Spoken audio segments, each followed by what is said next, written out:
முதல்ல வந்த செய்தி என்ன? எப்பா நீ பிழைக்க மாட்ட, நீ செத்து போயிடுவ, எல்லாத்தையும் ஆயத்தப்படுத்திடு, குழியை வெட்டிடு, அங்கே போய் பெட்டிக்கு சொல்லி வச்சிரு, மாலெல்லாம் வாங்கி வச்சிரு, தெருவெல்லாம் க்ளீன் பண்ணிடு, உன்னை தூக்கிட்டு போகணும், நீயே குழி வெட்டி போய் படுத்துக்கிட்டாலும் ஓகே தான், நீ இத்தனை நாளில் நீ மறிச்சிருவேன்னு சொல்லியாச்சு. இப்போ திருப்பி கூப்பிட்டு உன்னை நான் 15 வருஷம் கூட்டி தரேன், அதுக்கப்புறம் இந்த அசிரியா பையன் இருக்கான்ல, அவனால் உனக்கு ரொம்ப டிஸ்டர்பன்ஸ் தானே, ஆமாம் அவனை காலி பண்ணிடுறேன் நான், சரியா? அதுவும் போக உன் தேசத்துக்கு நான் ஆதரவாகவும். இதை கொஞ்சம் சிந்திச்சு பார்த்தா பிரமிப்பாக இருக்கும். போட்டு தள்ளுறேன்னு சொல்ல வந்தவர் இப்போ நிறைய ஆப்ஷன் கொடுத்துட்டு இருக்கார், போனஸாக கொடுக்குறார். உன்னை மேன்மைப்படுத்துவேன், அந்த அசிரியா கையிலேருந்து உன்னை விடுவிப்பேன். அவனுக்கு குழம்பி போயிடுச்சு. யாருக்கு? ஏசையாவுக்கு. எசைக்கியாவுக்கு குழம்பல்ல, ஏசையாவுக்கு. இங்கே அரண்மனையில் உட்காந்துருந்தவர்கிட்ட போய் சொன்னார். சொல்லிட்டு இந்த பாதி முற்றம்னா எனக்கு புரிஞ்சிருச்சா? இங்கே என்கிட்ட சொல்லிட்டு அந்த வாசலுக்கு போகிறதுக்குள்ளே மாப்பிள்ள நில்லு, திருப்பி போய் நான் சொல்கிறத சொல்லு. என்ன சொல்லணும்? நாளுக்கு ரொம்ப கம்மியாயிடுச்சா? போய் சொல்லவா? டேய் 15 வருஷத்தை கூட்டி கொடுத்துருக்கேன்டா. ஷாக் ஆகிட்டு கட்டாயம் கூப்பிட்டுருப்பாரு. இங்கே வா எசேக்கியா, நீ என்ன தாண்டா பண்ண? ஆண்டவருடைய இருதயத்தை நீ மாத்திட்டியே, என்ன பண்ண? ஆண்டவருடைய இருதயத்தையே நீ அப்படியே ஓம் பக்கமா திருப்பிட்டியே, என்ன பண்ண? கேட்கும்போது அந்த 2வது வசனம் எசேக்கியா பண்ணது என்னன்னா, அப்பொழுது எசேக்கியா தன் முகத்தை சுவர் புறமாக திருப்பிக் கொண்டு கர்த்தரை நோக்கி, கர்த்தாவே, நான் உமக்கு முன்பாக உண்மையும் மன உத்தமுமாய் நடந்து உமது பார்வைக்கு நலமானதை செய்தேன் என்பதை நினைத்தருளும் என்று விண்ணப்பம் பண்ணினான். எசேக்கியா மிகவும் அழுதான். இந்த 2 காரியத்துக்கு நடுவே அட் அ டைமில் 2 சொடக்கு போடுறதுக்குள்ளே என்ன நடந்திருக்குன்னா, ஒரு ஷார்ட் ஜபம் நடந்திருக்குது.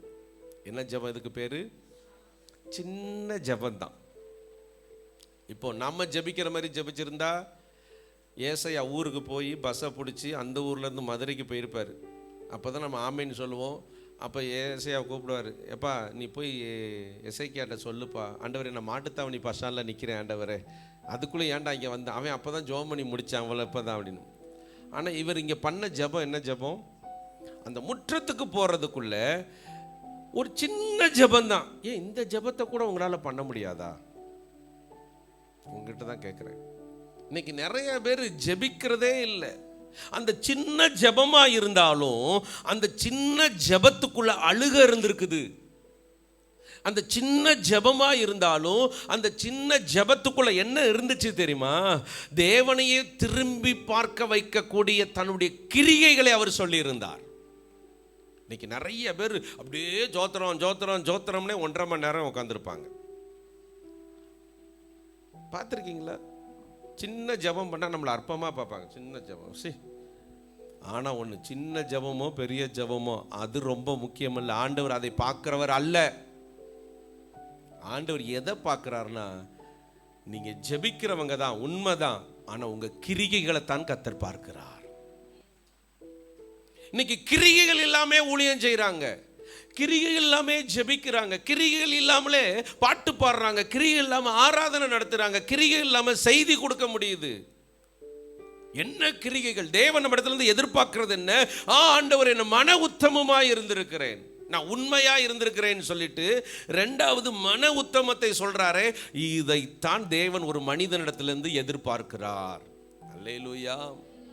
இப்போ இங்க முன்னாடி உட்கார்ந்திருக்க அனிதாட்ட இருந்து ஆண்டவர் எதை எதிர்பார்க்கிறார்னா, நான் உண்மையா இருக்கிறேன், ஓகே சந்தோஷம், ஆனா நான் மன உத்தமமாய் இருக்கிறேன். அல்லேலூயா. உண்மை என்பது வேற, மன உத்தமம்னா என்ன தெரியுமா? அதுதான் ஒரிஜினாலிட்டி. அதுதான் ஒரிஜினாலிட்டி. யார் இருக்கிறாங்க, யார் இல்லை. பாஸ்டர் பார்க்குறாரு, பாஸ்டர் பார்க்கல, அப்பா அம்மா இருக்கிறாங்க, அப்பா அம்மா இல்லை, அதெல்லாம் எனக்கு முக்கியம் இல்லை. நான் தேவனுக்கு பிரியமானவன். அல்லேலூயா. என் ஆண்டவரை நான் கஷ்டப்படுத்தக்கூடாது, என் ஆண்டவருக்கு விரோதமான செயல்படக்கூடாது, என் ஆண்டவர் வெறுக்கிற அந்த உலக காரியங்கள் எல்லாம் நான் எனக்குள்ள வைத்திருக்க கூடாது, ஆண்டவர் வெறுக்கிற இந்த பேச்சை நான் பேசக்கூடாது, ஆண்டவருக்கு பிரியமில்லாத இந்த காரியம் என் குடும்பத்துக்குள்ள இருக்கவே கூடாதுன்னு சொல்லி நீங்கள் மன உத்தமமா இருக்கிறீங்க பாருங்க, இது உங்க ஜெபத்தை ஒரு பம்ப் பண்ணி தூக்கி விடும். அல்லேலூயா. இன்னைக்கு நிறைய பேருக்கு ஜெபித்தா போதும்னு நினைக்கிறாங்க. இல்லவே இல்லை. நீங்கள் 7 மணி நேரம் ஜெபம் நடத்துங்க, 12 மணி நேரம் ஜெபம் நடத்துங்க, இரவு முழுவதும் கூட ஜெபம் நடத்துங்க, அது பெரிய விஷயமே கிடையாது. ஆனால் உங்கள் ஜெபத்துக்குள்ள கிரியைகள் இருக்கணும். உங்களுக்கே ஒன்று சொல்லித்தரேன். நம்ம எல்லாரும் வெடி செய்கிற ஊரில் தானே இருக்கிறோம், அப்படி தானே? நம்ம எல்லாருக்கும் வெடி செய்ய தெரியும். இப்போது சுந்தரராஜன் எனக்கு ஃபோன் போட்டு ஊர்லேருந்து, பெங்களூர்லேருந்து கால் பண்ணுறாங்க. நம்ம தங்கராஜ் ஐயா பண்ணுறாருன்னு வச்சுக்கிறோம், நம்ம சர்ச்சில் இணைஞ்சிரு. சுந்தரராஜ் பிரதர், எனக்கு ஒரு வெடி அனுப்பித்தாங்க, ஒரே வெடி தான் 1/2 மணி நேரம் வெடிக்கணும் அப்படின்ட்டு இருக்காரு. உடனே அவர் சொன்னாங்க, ஒரு ஷாட் அனுப்புகிறேன் உங்களுக்கு சொல்லிட்டு பெரிய வெடி ஒரே பார்சல் அனுப்பிட்டாங்க. அங்கே தங்கராஜ் ஐயாவுக்கு ரொம்ப சந்தோஷம், பார்சல் பெருசாக இருக்குது, அல்லேலூயான்னு இறக்கிட்டு அங்கே வெடியை போடுற நேரத்தில் எடுத்து அங்கெல்லாம் வச்சுட்டாங்க. அந்த ரிசப்ஷன் நேரத்தில் இப்போது அவங்க பையன் ஆரோனை விட்டு போய் பற்ற வைடாங்கிறாரு. ஆரோன் வந்து சொல்கிறான், எப்பா வெடி போட முடியலங்கிறான். ஏன்டா போட முடியலப்பா, என்ன ஆச்சு? வேகமாக போய் பார்க்குறேன், வெடி பெருசாக இருக்குது. உடனே சுந்தரராஜனுக்கு கால் பண்ணி சொல்கிறாங்க, வெடி போட முடியல பிரதர். அப்போது அண்ணன் சொல்கிறாங்க, எவ்வளோ பெரிய பார்சல் வந்துருச்சு, ஓப்பன் பண்ணிட்டீங்களா? ஓப்பன் பண்ணிட்டேன். 120 இருக்கா? 120 இருக்குது. அப்புறம் ஏன் போட முடியல? இல்லை பிரதர், அந்த சின்ன திரி மாதிரி ஒன்று இருக்கும்ல, எதில் பற்ற வைக்கிறதுனே எங்களுக்கு தெரியல. உடனே சுந்தரராஜனை சொல்கிறாங்க, இவ்வளோ பெரிய வெடியை அனுப்பிவிட்டேன், நீண்டு திரிக்கா என்கிட்ட ஃபோன் பண்ணி சண்டை போடுறீங்க? அப்போ அவர் சொல்கிறார், திரி இருந்தால் தானே வெடி வெடிக்கும். இதே மாதிரி தான் பெரிய பெரிய ஊழியக்காரங்க, பெரிய பெரிய ஜெப வீரர்கள், பெரிய பெரிய ஆட்கள், ஆனால் திரி இல்லை. திரினா என்னது? கிரியைகள் இல்லை. பிஸ்னஸ் மாதிரி ஊழியம் நடந்துட்டு இருக்குது. எது மாதிரி நடந்துட்டு இருக்குது? நான் தான் இதில் முதன்மையாக இருக்கணும், என்னை தாண்டி யாரும் வரக்கூடாது, என் பேர் பெருமையாக இருக்கணும், நான் இவங்களை மகிமைப்படுத்தணும், அவங்கள கனப்படுத்தணும், இப்படி நடக்கணும், அப்படி ஆக மொத்தம் கர்த்தருக்கு அங்கே இடம் இல்லை, மன உத்தமம் இல்லை. அல்லேலூயா. என்ன இல்லை? அது விசுவாசியாக இருந்தாலும் ஊழியக்காரங்களாக இருந்தாலும் இன்னைக்கு மன உத்தமமாய் செய்யாததுனால தான் இன்னைக்கு அந்த ஜெபங்கள் தேவ சமூகத்துக்கு போகிறதே கிடையாது. திரி இருந்தால் தான் வெடி வெடிக்கும், அதுமாரி கிரிகைகள் இருந்தால் தான் உங்கள் ஜெபம் ஆண்டவர் சமூகத்துக்கு போகும். நீங்கள் எல்லாரும் ஜெபிப்பீங்க தானே? ஆசா ஜெபம் பண்ணுவல்லம்மா. எப்படி ஜெபம் பண்ணுவேன்? இந்த சாம்பார் ஆசீர்வதிங்க, இந்த சோறை ஆசீர்வதிங்க ஆண்டவரே, இதில் நான் சாப்பிடும்போது பெலனாக எழுந்திருந்து நல்லா படித்து நல்லா தூங்கி, அப்படி தானே ஜெபம் பண்ணுவோம். அப்புறம் வேற ஊருக்கு போகும்போது, ஆண்டவரே என் கூடவே வாங்கப்பா, எவன் செத்தாலும் என்னை பாதுகாத்துருங்க, ஊருக்கு போகல.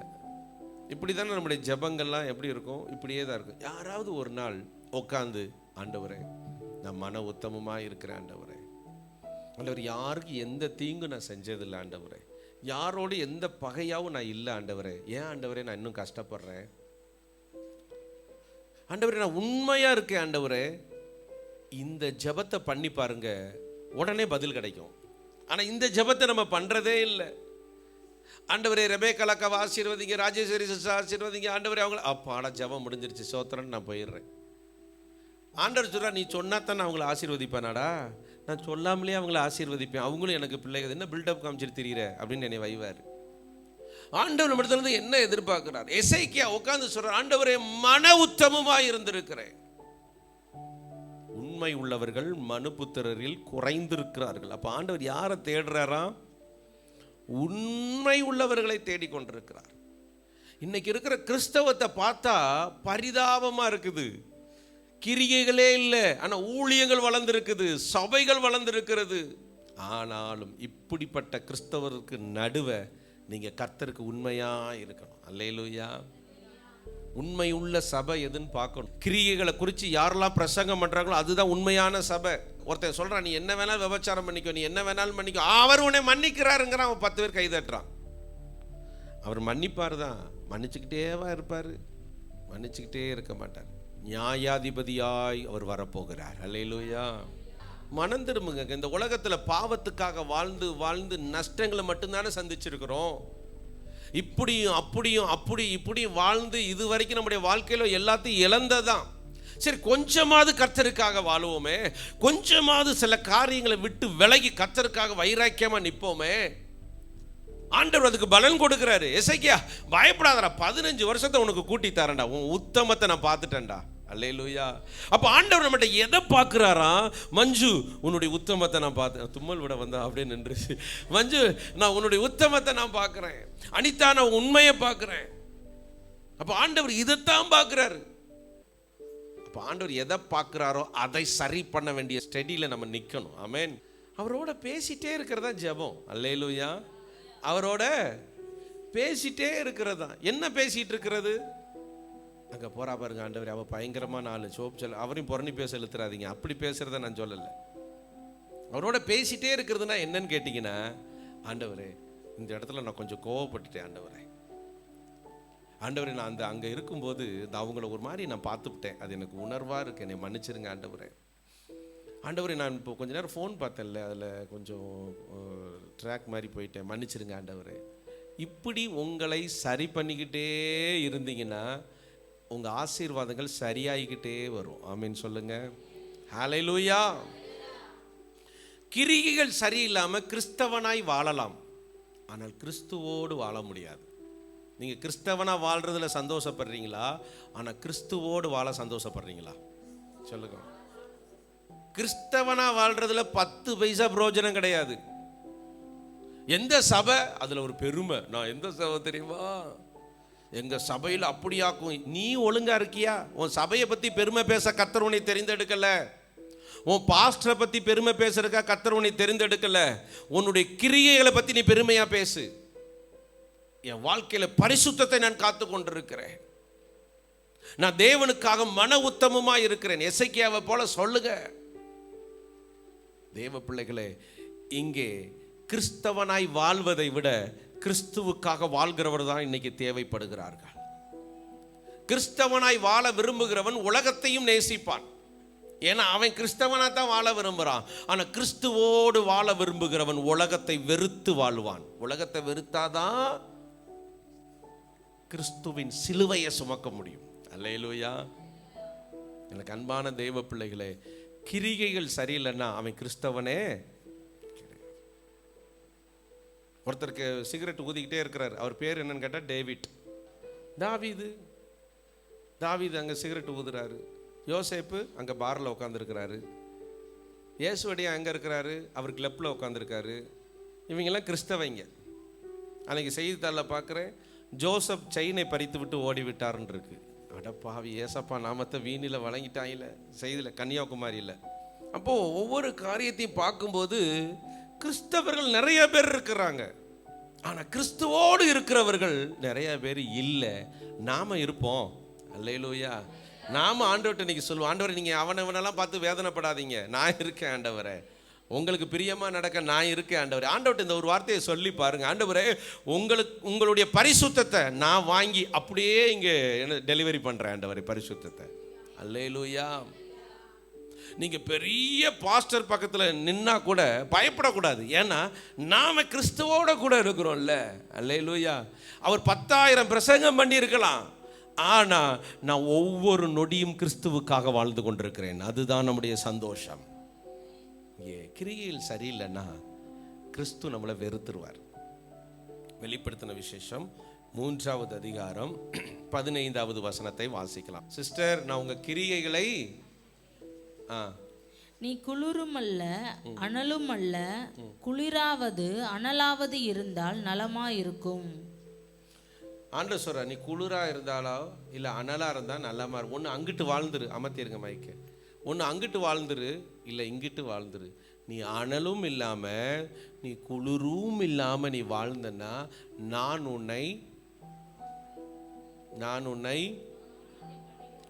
உன்னை வாந்தி பண்ணி போடுவேன். இப்போ இந்த கூட்டத்துக்குள்ள ஒருத்தங்க வாந்தி பண்ணிட்டாங்க, பக்கத்தில் உட்காந்துருப்பீங்களா? பாஸ்டர், நீ என்ன தான் செய்து கொடுத்தாலும் சரி, எப்போ நான் இருக்க மாட்டேன், ஓடிடுவேன் அப்படி, பக்கத்தில் இருக்கவே மாட்டேங்க. ஒரு முறை நான் பஸ்ஸில் ஏறினேன், பயங்கர கூட்டம். பின்னாடி வாசலில் ஏறிட்டேன், முன்னாடி டிரைவருக்கு பின்னாடி 2 சீட்டு ஃப்ரீயாக இருக்குது அந்த இது. உடனே நான் எல்லாரையும் கூட்டத்தெல்லாம் விலக்கி எப்படியா போய் அந்த சீட்டில் உட்காந்துருவோம் அப்படின்ட்டு வேகமாக எல்லாத்தையும் விலக்கி போய் அந்த சீட்டை பார்க்குறேன், நீளமாக வாந்தி பண்ணி போட்டிருக்காங்க. ஒருத்தர் பார்த்தாரு, கூப்பிட்டு சொன்னாங்க, தம்பி எங்களெல்லாம் பார்த்தா லூசு மாதிரி தெரியுதா அவங்களுக்கு? நாங்கள் பக்கத்தில் நின்று நிற்கிறோம், நீங்கள் என்னமோ அங்கேருந்து தள்ளாடி வந்து உட்கார பார்க்குறீங்க. வாந்தி பண்ணியிருந்தா கால் வலிச்சாலும் பரவாயில்ல, திருச்சி வரைக்கும் நின்றுட்டாவது வருவேல ஒழுசு, இதில் உட்கார மாட்டேன். இப்போ ஆண்டவர் நம்மளை பார்த்து என்ன சொல்கிறாருன்னா, நீ கிரிகைகள் சரியில்லாமல் இருந்தா நான் உன் பக்கத்தில் கூட வந்துக்கிட்டே இருப்பேன், ஆனால் உனக்குள்ளே வரமாட்டேன். உன் கிரிகைகள் சரியில்லாதனால உன் குடும்பத்துக்குள்ளே வரமாட்டேன். நான் காத்தாவது இருப்பேன், வாசப்படியில் காத்துட்டே இருக்கிறேன், தட்டிகிட்டே இருக்கிறேன், ஆனால் உனக்குள்ளே வரமாட்டேன். ஏன்னா நீ அனலும் இல்லாமல் குளிரும் இல்லாமல் இருக்க. நேற்று கிறிஸ்தவ பாட்டு ஸ்டேட்டஸாக வச்ச, இன்னைக்கு அப்படியே சினிமா பாட்டை ஸ்டேட்டஸாக வைக்கிற. அனலும் இல்லாமல் குளிரும் இல்லாமல் இருக்கிற. அப்போ உனக்குள்ளே நான் இப்படி வர முடியும்? நேற்றைக்கு ஜெபம் பண்ண, இன்னைக்கு புரணி பேசுகிறேன். அங்கே சபையில் வச்சு பரிசுத்தாவையை பற்றி பேசுன, இங்கே வந்து ஜாதியை பற்றி பேசிகிட்டு இருக்கிற. அவங்க யார்? நம்ம ஆளுகளா? அப்போ நீ இங்கிட்டும் அங்கிட்டும் மாறிக்கிட்டே இருக்கிறதுனால உனக்குள்ள வர்றதுக்கு எனக்கு அருவருப்பாக இருக்குன்னு ஆண்டவர் சொல்கிறாரு. ஆண்டவர் நம்மளை பார்த்து சந்தோஷப்படணுமா? ஆண்டவர் நம்மளை பார்த்து அருவருப்பாக இருக்கணுமா? சந்தோஷப்படணும்னா கர்த்தருக்காக வைராக்கியமாக வாழணும். உலகம் எல்லாம் மாயையா, இதை சொல்ல மட்டும்தான் செய்வோம். உலகம் எல்லாம் மாயையா, உம்மன்பொன்றே போதுமையா, உம்மன்பொன்றே போதுமையா. வேகமாக நான் முடிக்கிற நேரம் இல்லாதனால, இயேசு கிறிஸ்து மீண்டும் வரப்போகிறார். உண்மையா பொய்யா? எத்தனை பேர் நம்புறீங்க அதை? சரி, அவர் திரும்ப வரும்போது எப்படி வருவேன்னு சொல்லியிருக்கிறாரு. வெளிப்படுத்தின விசேஷம் 12:12 வாசிங்க. 22:12 நான் வாசிக்கிறேன். இதோ சீக்கிரமாய் வருகிறேன். Very good. இதோ சீக்கிரமாய் வருகிறேன், அவனவனுடைய கிரிகைகளின்படி அவனவனுக்கு நான் அளிக்கும் பலன் என்னோடு கூட. ஆண்டவர் வரும்போது கிரிகைகளுக்கு பலனோடு வரார். அதான் ஜீவ கிரீடத்தோடு வரேங்கிறார். இப்போ இங்கே கிரிகைகள் சரியில்லாமல் பிராடுத்தனம் பித்தலாட்டம் எல்லாம் இருந்துச்சுன்னா, இப்போ ஒரு உதாரணத்துக்கு சொல்கிறேன். ஏஞ்சல் ஸ்கூல்லேருந்து கால் பண்ணுறாங்க. ஏஞ்சல் ஒரு பிரச்சனையில் மாட்டிக்கிட்டான்னு வச்சுக்கோங்க, கால் பண்ணுறாங்க. இப்போ ஏஞ்சல்கிட்ட சொல்கிறோம், உங்கள் அப்பா வந்துட்டு இருக்காரு அப்படின்னு. இப்போ ஏஞ்சல் சந்தோஷமாக என்னை எதிர்பார்ப்பாளா? அப்பா வரும்போதே அவளுக்கு கிதக்குன்னு இருக்கும். ஏன்னா பனிஷ்மெண்ட்டுக்கு இங்கே கிரிகைகள் சரியில்லாமல் மாட்டிக்கிட்டா, அங்கே மாட்டினதுனால கூப்பிடும். இப்போ ஏஞ்சலுக்கு அவார்டு கொடுக்க போகிறாங்க, நல்லா படித்து ஃபஸ்ட் ரேங்க் வாங்கிட்டா. இப்போ அவங்க அப்பா வந்துக்கிட்டு இருக்கிறாருன்னு சொன்னால் எப்படி எதிர்பார்ப்பா? அப்போது நீங்கள் ஆண்டவரை எப்படி எதிர்பார்க்கலாம்? இந்த உலகத்தில் வாழும்போது நற்கிரிகைகளை செஞ்சுருந்தீங்கன்னா, கிரிகைகளில் வளர்ந்துருந்தீங்கன்னா, கிரிகைகளை பெருகிருந்தீங்கன்னா, ஆண்டவர் வரும்போது மனமகிழ்ச்சியாக எதிர்பார்க்கலாம். இல்லையா, நம்ம ஓடி ஒளிந்து கொள்ளுகிறவளாய், ஆதாமும் ஏவாளையும் போல ஒளிந்து கொள்ளுகிறவளாய் நம்ம இருப்போம். அதனால தான் வெளிப்படுத்தின விஷயம் 2:19 சொல்லுகிறது, நீ கிரிகைகளிலே வளர வேண்டும் என்று கர்த்தர் சொல்லுகிறார். அல்லேலூயா. இன்னைக்கு இந்த காரியத்தை விட்டுருக்குறோமா, நாளைக்கு அந்த காரியத்தை விட்டுருவோம். ஒவ்வொரு காரியமாக நம்மகிட்ட வரும்போது, இது கர்த்தருக்கு பிரியமில்லாதது, இது என் ஜெபத்துக்கு தடையானது, இது ஆசீர்வாதத்தை கொண்டு வராதுன்னு சொல்லி ஒவ்வொன்றையா நம்ம விட்டுட்டே இருக்கணும். மார்க் 11:25 வாசிங்கம்மா. நீங்கள் நின்று ஜெபம் பண்ணும்போது ஒருவன் பேரில் குறை இருக்குமானால் பிதா உங்களுக்கு மன்னிக்கும்படி அந்த குறைய நீங்க என்ன செய்யணும்? குறைய மன்னிக்க சொல்றாரு. அது ரொம்ப கஷ்டம். இப்போ உதாரணத்துக்கு நான் ஒரு தப்பு பண்ணிட்டேன், அந்த ராஜேஷுக்கு ஒரு தப்பு பண்ணிட்டேன்னு வச்சுக்கோங்க. இப்போ ராஜேஷால மன்னிக்க முடியாது, ஏன்னா ராஜேஷ் உண்மையா இருந்திருக்கிறார், நான் தான் அநியாயம் பண்ணியிருக்கிறேன். ஆனால் ஆண்டவர் என்ன சொல்றாருன்னா, நீ ஜெபிக்கிறதுக்கு முன்னாடி அந்த குறைய நீ மன்னிச்சிடணும். அல்லேலூயா. ஆண்டவரே, அவன் ஆசீர்வாதத்தை தடை பண்ணியிருக்கிறான், பரவாயில்ல மன்னிச்சிரு. ஆண்டவரை என்னை பற்றி என்னென்னமோ பேசியிருக்கிறான், மன்னிச்சிரு. ஏன்னா உன்னை பற்றி அவன் பேசுனது செயல்படாது. இப்போ ஜெபிக்க போகிறல்ல, இந்த ஜெபம் மேன்மையை கொண்டு வரப்போகுது. அதனால் அவனை பார்த்து இந்த மேன்மையை இழந்துடாத. நான் சொல்கிறது விளங்குதா? ஆண்டவரே, அவன் என் வேலையை தடுத்திருக்கிறான், ஆண்டவரே அவனை எப்படி நான் மன்னிக்க முடியும்? ஆண்டவர் சொல்றார், இந்த வேலையை விட 100 மடங்கு பெரிய வேலையை நீ ஜெபிக்கிற இந்த ஜெபத்தினாலே கொடுக்க போகிறேன். அவனை பார்த்தனா இந்த மேன்மையை நீ இழந்துருவ. அதனால அவனை மன்னிச்சிரு. இப்போ நீ ஆசீர்வாதத்தை பெற்றுக்கொள்ளு. இப்போ ஆண்டவர் கொடுக்கறது நமக்கு பெருசா, இல்லை நான் கொடுக்கறது உங்களுக்கு பெருசா? நான் முக்கியமா, ஆண்டவர் முக்கியமா? ஆண்டவர் தான் முக்கியம். அப்போ ஆண்டவருக்கு பிரியமாக நடக்கணும்னா அவர் சொல்கிறத மட்டும்தான் கேட்கணும். உலகம் சொல்லும் அவனை மன்னிக்காத, அவன் பெரிய தப்பு பண்ணியிருக்கான், அவன் என்னென்னலாம் பண்ணி. அப்பா ஏசப்பா யோசேப்ப சிறைச்சாலையிலிருந்து சிங்காசனத்துக்கு கொண்டு வர வல்லமையுள்ள தேவன் அவர். இப்போ ஆண்டவர் சொல்ற, நீ ஜெபிக்கிறதுக்கு முன்பதாக போய் எல்லாருடைய தவறுகளையும் மன்னிச்சிரு. தவறுகள்னு கூட சொல்லல, குறைகளை மன்னி. அது ரொம்ப கஷ்டம்தான். ஜெபம் பண்ண உட்காந்து கண்ணை மூடினாலே அவன் பேசினாதான் ஞாபகத்துக்கு வரும். எப்படி மன்னிக்கிறது? மனதார மன்னிக்கணும். அதை அப்படியே தூக்கி வெளியில எரிஞ்சிடணும். கிறிஸ்து உங்களுக்கு மன்னித்தது போல. அல்லேலூயா. ஒருவேளை கிறிஸ்து உங்களை மன்னிக்கலைன்னா உங்கள் பாவங்கள்லாம் மன்னிக்கப்பட்டிருக்காது. உண்மையா பொய்யா? ஏன்னா நம்ம அவ்வளோ பாவம் பண்ணியிருக்கிறோங்க ஒவ்வொரு நாளும். அந்த பாவங்கள் எல்லாம் அவர் மறந்து மன்னிச்சு தான் நம்மளை ஏற்றுக்கொள்கிறாரு. இதே போல் நீ மன்னிச்சுட்டு தான் ஜெபிக்கணுங்கிறார். உங்கள் ஜெபம் வல்லமையுள்ள ஜெபமாக மாறணும்னா நீங்கள் என்ன பண்ணணும்? 1 மார்க் கொஸ்டின். யாரை மன்னிக்கணும்? மாப்பிள்ளையை மன்னிக்கணும், மச்சானை மன்னிக்கணும், நாத்தனாரை மன்னிக்கணும், மாமியாரை மன்னிக்கணும், மருமகளை மன்னிக்கணும். இன்னைக்கு நிறையா வீட்டில் சண்டை போட்டுகிட்டே ஜெபம் நடக்கும். அந்த ரூமில் ஒரு ஜெபம், இந்த ரூமில் ஒரு ஜெபம். யார் கேட்பா? யார் கேட்பா? பிசாசு கேட்கும். சூப்பர் சூப்பர், பண்ணு பண்ணு பண்ணு பண்ணு, விடாத, இன்னும் 1/2 மணி நேரம் சேர்த்து பண்ணு. நான் ஒன்று சொல்கிறேன், நீங்கள் பகையாக இருந்தால் ஜெபமே பண்ணாதீங்க, வேஸ்ட்டு டைம். அதுக்கு சாம்பார் பண்ணிங்கன்னா கூட டேஸ்ட்டாக இருக்கும், சாப்பிட்டுட்டு போயிடலாம். சட்னி பண்ணால் கூட இட்லிக்கு தொட்டு சாப்பிட்ருக்கலாம். ஜெபம் பண்ணிங்கன்னா வேஸ்ட்டு. எந்த ஜெபம் பிரயோஜனமானதாய் மாறுதுன்னா, ஆண்டவர் விரும்புகிற மாதிரி, ஆண்டவர் ஏற்றுக்கொள்கிற மாதிரி, ஆண்டவர் சித்தத்தின்படி நீங்கள் ஜெபிக்கிறவங்களாய் மாறணும். ஆமென். 2 நாளாகமம் 7:14 சொல்ற, தங்கள் பொல்லாத வழிகளை விட்டு அவர்கள் மனம் திரும்பினால் நான் அவர்கள் ஜெபத்தை கேட்டு அவர்கள் தேசத்துக்கு சேமத்தை கொடுப்பேன். அவர்கள் பொல்லாத வழிகளை விட்டு மனம் திரும்பாத வரைக்கும் அவன் என்னை நோக்கி கர்த்தாவே கர்த்தாவே கர்த்தாவேன்னு கூப்பிட்டாலும் நான் அவனுக்கு செவி கொடேன். இந்த ஆராதனை வேளையில், இந்த ஆராதனை ஸ்தலத்துக்குள்ளே உட்கார்ந்துருக்கிற எத்தனை பேர் கிரியைகளை சரி பண்ண வேண்டியதாக இருக்குதுன்னு எனக்கு தெரியவே தெரியாது. அவங்களெல்லாம் பார்க்கும்போது என்கிட்டலாம் கேட்டால் எல்லாருமே சூப்பர், எல்லாருமே சூப்பர். உங்களை பற்றி கேட்டால் எல்லாருக்குமே நல்ல 100 மார்க் நான் போட்டுருவேன். சரியா? ஆஷாவுக்கெல்லாம் 150 மார்க்கு, பின்னாடி உட்காந்துருக்க மதுப்பிரியாவுக்கெல்லாம் 200 மார்க்கு போட்டே போவேன். ஏன்னா நான் பாஸ்டர், எனக்கு நீங்கள் காணிக்க கொடுக்கணும்ல. ஆனால் உங்களை ஒருத்தர் பார்க்குறாரு, உங்களை பார்க்கல, உங்களுடைய உள்ளந்திரியங்களை பார்க்குறார், உங்கள் இருதயங்களை பார்க்குறாரு, உங்களை சோதித்து அறிகிறார். ஏன் சோதித்து அறிகிறார்? நீங்கள் கடைக்கு போய் ஒரு காக்கில் தக்காளி வாங்குறதுக்கு என்ன பாடுபடுத்துகிறாங்க ஜெனிஃபர்? அந்த தக்காளி சுற்றி பார்ப்பாங்களாம், அப்படியே பார்ப்பாங்களாம். தக்காளி என்ன 12,000மா? சுற்றி பார்த்தா வாங்குறான். ஏங்க அதில் பூச்சி இருக்கக்கூடாதுல்ல?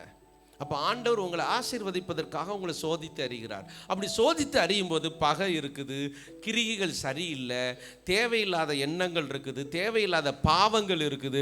அப்போ ஆண்டவர் சொல்ற, இதெல்லாம் சுத்தம் பண்ணிட்டேன்னா நான் உனக்குள்ளே வந்துடுவேன், உன் ஜெபம் கேட்கப்படும். அல்லேலூயா. எசேக்கியா சொன்ன அந்த ஜெபம் எவ்வளவு தூரம் ஆண்டவர் சொன்ன, நான் உனக்கு ஆதரவாக இருப்பேன், பயப்படாதடா, 15 வருஷம் நான் உனக்கு ஆதரவாக இருக்க போகிறேன். அல்லேலூயா. இன்னைக்கு உங்கள் ஆயுசு நாட்களை கர்த்தர் பெருக பண்ண போகிறார். உங்கள் குடும்பத்தை அவர் மேன்மைப்படுத்த போகிறார். பயப்படாதீங்க, மரண பயத்தை தூக்கி எரிஞ்சிருங்க. நீங்கள் தேவனோட சரியாக ஆயிட்டீங்கன்னா. நீங்கள் சரியாக இல்லைன்னா எப்போ வேணாலும் அட்டாக் வரும். அது யாருடைய அட்டாக்கு? பிசாசுடைய அட்டாக். விட்டா இவன் மனம் திரும்பிடுவான், இவன் அட்டாக் பண்ணி தூக்குடாங்க. நீங்கள் உண்மையாக இருந்தால் அவருடைய பாதுகாப்பு உங்களுக்கு இருக்கும். ஆமென். ராஜேஷ் தம்பி ஆக்சிடென்ட் ஆகிறதுக்கு முன்னாடி ஒரு வாரமாக யூத் மீட்டிங்லேயும் அதான் பேசினார். நான் பரிசுத்தமாக இருக்க விரும்புகிறேன், ஆண்டவருக்காக பரிசுத்தமாக இருக்க விரும்புகிறேன், ஜெபத்தில் பங்கு பெற விரும்புகிறேன், இன்னும் ஜெபத்தில் வளர விரும்புகிறேன்னு சொல்லிக்கிட்டே இருந்தார். ஒரு ஆக்சிடென்ட் ஆயிடுச்சு. ஆனால் அவரை பிசாசால் தொட முடியலை. அல்லேலூயா. அவருக்கு நடந்த ஆக்சிடெண்ட்டில் மூஞ்சி உடஞ்சிருக்கணும், இல்லை நெஞ்சு பகுதியில் அடிபட்டிருக்கணும், அவ்வளோ நடந்திருக்கணும். ஆனால் அவன் பிசாசால் இந்த விரலை மட்டும்தான் ஆட்டி பார்க்க முடிஞ்சிச்சு. அதை கூட கர்த்தர் நன்மையாக மாற்றி கொடுத்துருக்கிறாரு. இன்னும் அவருக்கு ஆண்டவர் அந்த கார் விஷயத்தில் ஒரு அற்புதம் செய்யணும்னு ஜெபம் பண்ணுங்க. நான் விசுவாசிக்கிறேன், தேவன் நம்ம கூட தான் இருக்கிறாரு. ஆமென். அல்லேலூயா. அதனால தான் நம்மளை பாதுகாத்து கொண்டே வருகிறார். நம்மளை ஆசீர்வதிக்கணும்னா நம்முடைய கிரியைகளை நம்ம மாற்றணும். மாற்றுவீங்களா? எதை மாற்றுவீங்க? செருப்பை மாற்றுற மாதிரி கிரியைகளை மாற்றுங்க, பேச்சை மாற்றுங்க, செயலை மாற்றுங்க. அதாவது அவன் என்ன வேணாலும் பேசிட்டு போகிறான், அது என்ன பாதிக்காது. இங்கே என்ன வேணாலும் நடந்துட்டு போகுது, கர்த்தர் என் கூட இருக்கிறார். பயப்படவே கூடாது. என்ன செய்யக்கூடாது? இப்போ நீங்கள் போகிறீங்க, நாளைக்கு காலையில் பக்கத்து வீட்டுக்காரன் தண்ணியை உங்கள் பக்கம் திருப்பி விட்டான். அவன் பாத்திரம் விலைக்கு வார தண்ணி அப்படியே நேராக வந்து இப்படி கொஞ்சம் வளைஞ்சி உங்கள் வீட்டு வழியில் இப்படி போகுது. வெளியில் வந்து பார்க்குறீங்க, பார்த்தோன்னே உங்களுக்கு என்ன வரும்? 3ஆம் உலக யுத்தத்துக்கு ஆயத்தமாகிற மாதிரி கோபம் வரும். அப்படியே மனசெல்லாம் கொதிக்கும். அற்பமான தண்ணி, நாம் ஒரு மண்வெட்டியை எடுத்து அந்த தண்ணியை கொஞ்சம் கரெக்டாக வெட்டி, பாவம் நேராக விட்டுட்டு, இது தெரியாமல் அவன் இருக்கான் லூசு பைய அப்படின்னு நேராக விட்டுட்டோம்னு வச்சுக்கோங்க, மேட்ரே முடிஞ்சு. இதுக்கு என் வாசலில் கதவை தட்டி, ஏய் வெளியே வாடா, உன் தண்ணி பூரா என் வீட்டுக்கு வருது தெரியுமா? ஸோ அவன் தவறே பண்ணியிருந்தா கூட அதை பெருசாக எடுக்காமல் நீங்கள் இருந்தால் தான் உங்களுடைய கிரியைகளில் நீங்கள் ஜெயிக்க முடியும். அல்லேலூயா. நீங்கள் நிறைய நேரம் தூண்டப்படுகிறீர்கள். அதனால தான் வசனம் சொல்லுது, பிசாசு உங்களை தூண்டி விடாதபடி. அவன் தூண்டி விடுவான், விடாத விடாத விடாத பற்ற வைப்பான். ஸோ நம்முடைய வாழ்க்கையில் சில நேரங்களில் நம்ம தேவனுக்கு பிரியமாய் நடக்கணும்னா உலக காரியங்களை ஒதுக்கி வைக்கணும். அப்படி ஒதுக்கி வைப்பீங்களா? இன்னைக்குலேருந்து ஆண்டவர் தெளிவாக சொல்லிட்டாரு, உங்கள் கிரிகையில் மாற மாற மாற மாற நீங்கள் ஆசீர்வாதத்தில் பெருகிக்கிட்டே வருவீங்க. ஆதரவாக இருப்பார், அடைக்கலமாக இருப்பார், கோட்டையாக இருப்பார். தாவீது சவுலை பார்த்தா கூட நேசிக்கிறாரு, அதுதான் கிரியைகளை வளர்ந்துருக்கிறாரு. அதனால தான் அவர் சொல்கிற, நன்மையும் கிருபையும் என்னை தொடரும். சொல்ல முடியுது. ஏன் நன்மையும் கிருபையும் என்னை தொடரும்னா, நான் சவுலுக்கு விரோதமாக எழும்பவே மாட்டேன். என் கிரியைகள் எப்பொழுதும் தேவனுக்கு மன உத்தமமாக இருக்கிறது. நான் நம்புவேன் உம்மை மட்டுமே, என் வாழ்வின் நம்பிக்கையே நீர்தானையா. என் ஜீவன் நாட்களெல்லாம் என்றும் உம்மை சார்ந்திருப்பேன்.